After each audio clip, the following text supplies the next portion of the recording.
Antilochus arrives at the Myrmidon camp to find Achilles, who is filled with a deep foreboding. Achilles speaks to his own great heart. Why?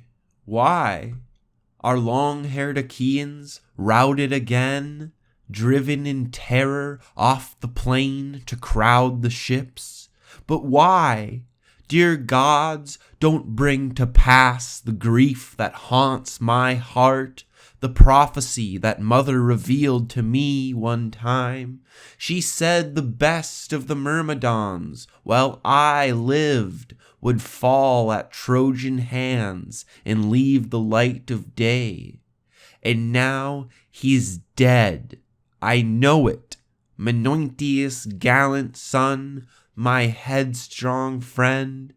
And I told Patroclus clearly, once you have beaten off the lethal fire, quick, come back to the ships.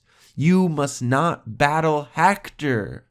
Antilochus, with tears streaming down his face, comes before Achilles and delivers the message. Son of royal Peleus, what you must hear from me. What painful news! Would to God it had never happened. Patroclus has fallen. They're fighting over his corpse. He's stripped, naked. Hector with that flashing helmet. Hector has your arms. Achilles begins clawing the earth with his hands and pouring soot and filth over his head, then ripping his hair out, howling and crying for his fallen comrade. Thetis comes from the depths of the sea, followed by her sisters, the Nereids, sea nymphs, daughters of Nereus, the old man of the sea. Thetis speaks to the wretched Achilles. My child, why in tears? What sorrow has touched your heart? Tell me, please.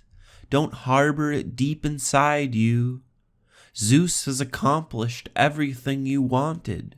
Just as you raised your hands and prayed that day, all the sons of Achaea are pinned against their ships, and all for want of you. They suffer shattering losses. And Achilles responds, Oh, dear mother, true. All those burning desires Olympian Zeus has brought to pass for me. But what joy to me now! My dear comrade's dead. Patroclus, the man I loved beyond all other comrades, loved as my own life. I've lost him.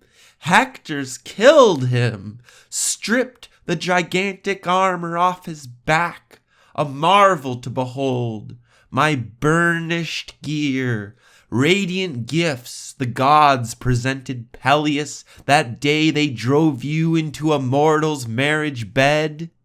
I wish you'd lingered deep with the deathless sea nymphs, lived at ease, and Peleus carried home a mortal bride. But now, as it is, sorrows, unending sorrows, must surge within your heart as well, for your own son's death. Never again will you embrace him striding home. My spirit rebels. I've lost the will to live, to take my stand in the world of men, unless, before all else, Hector's battered down by my spear and gasps away his life, the blood price for Patroclus, Menoetius' gallant son. He's killed and stripped. And Thetis, you're doomed to a short life, my son, from all you say, for hard on the heels of Hector's death, your death must come at once. Achilles interrupts. Then let me die at once, since it was not my fate to save my dearest comrade from his death. Look, a world away from his fatherland he's perished, lacking me, my fighting strength, to defend him.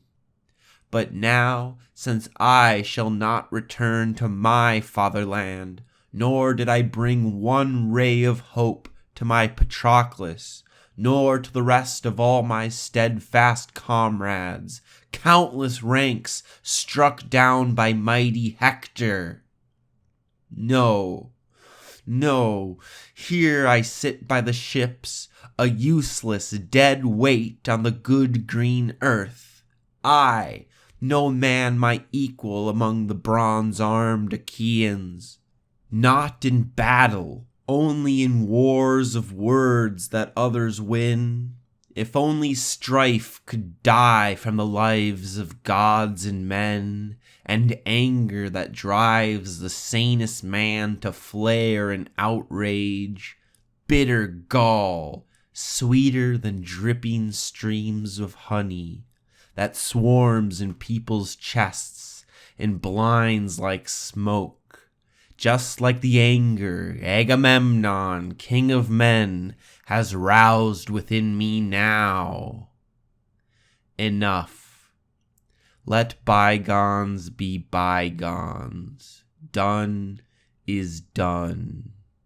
Despite my anguish, I will beat it down, the fury mounting inside me, down by force. But now I'll go and meet that murderer head on, that Hector who destroyed the dearest life I know. For my own death, I'll meet it freely, whenever Zeus and the other deathless gods would like to bring it on. Not even Heracles fled his death, for all his power, favorite son as he was to Father Zeus the king. Fate crushed him, and Hera's savage anger. And I too, if the same fate waits for me, I'll lie in peace once I've gone down to death.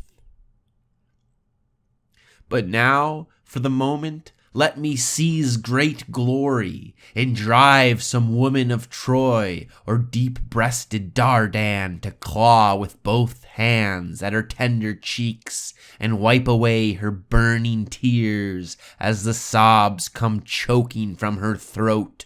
They'll learn that I refrained from war a good long time. Don't try to hold me back from the fighting, mother. Love me as you do, you can't persuade me now. Thetis lets go. Yes, my son, you're right. No coward's work to save your exhausted friends from headlong death.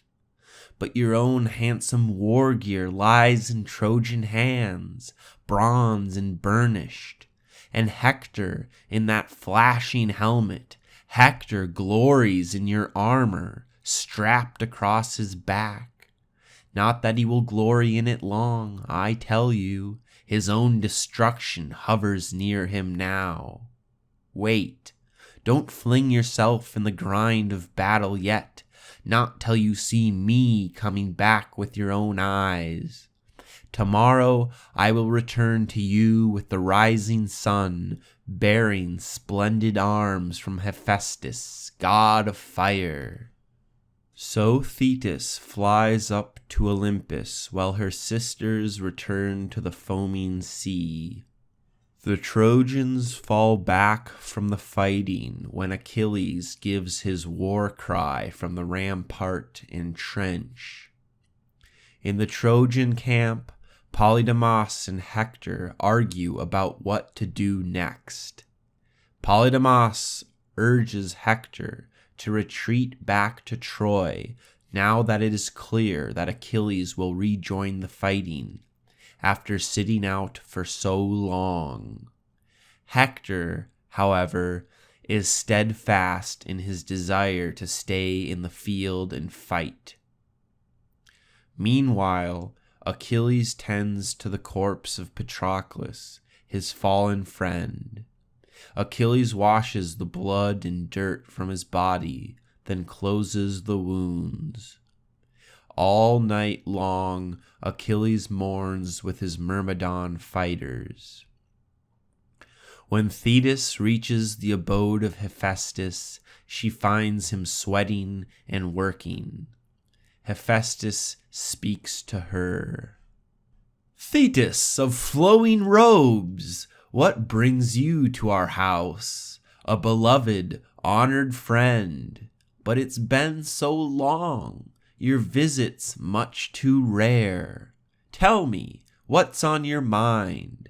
I am eager to do it. Whatever I can do, whatever can be done."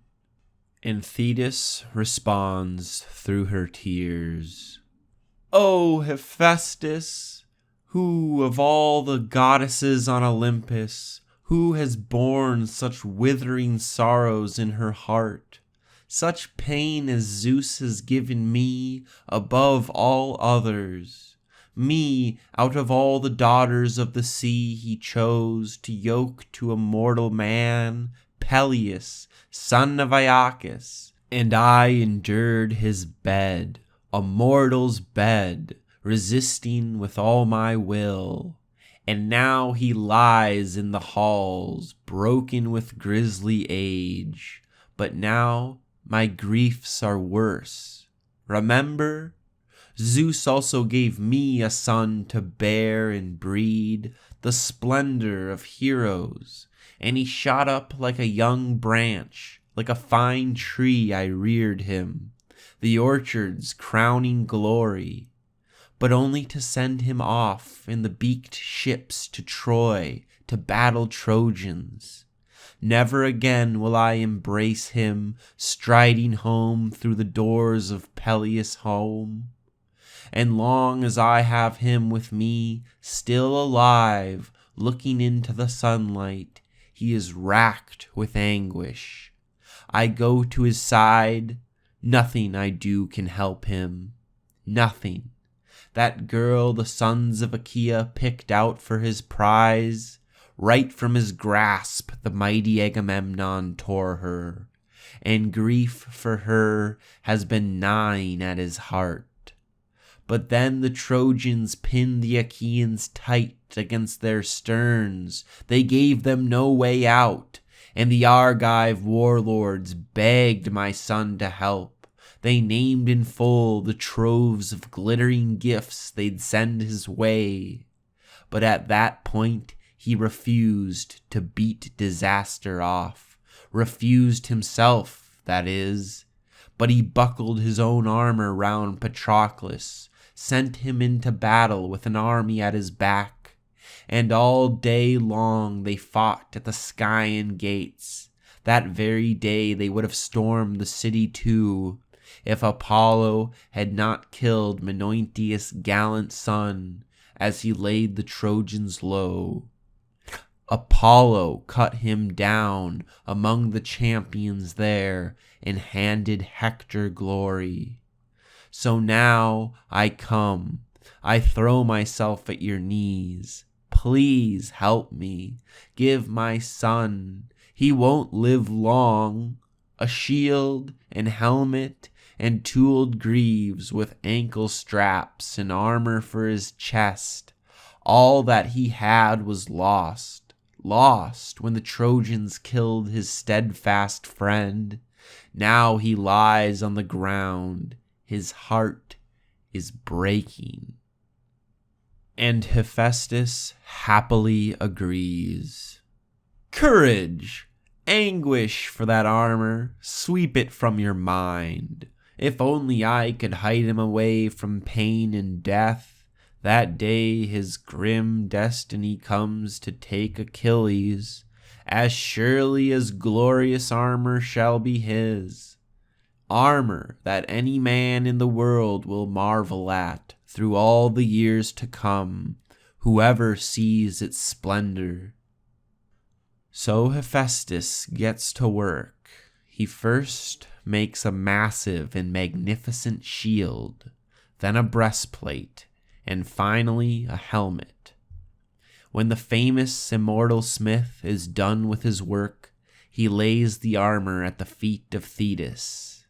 She takes it and flies back down to Troy.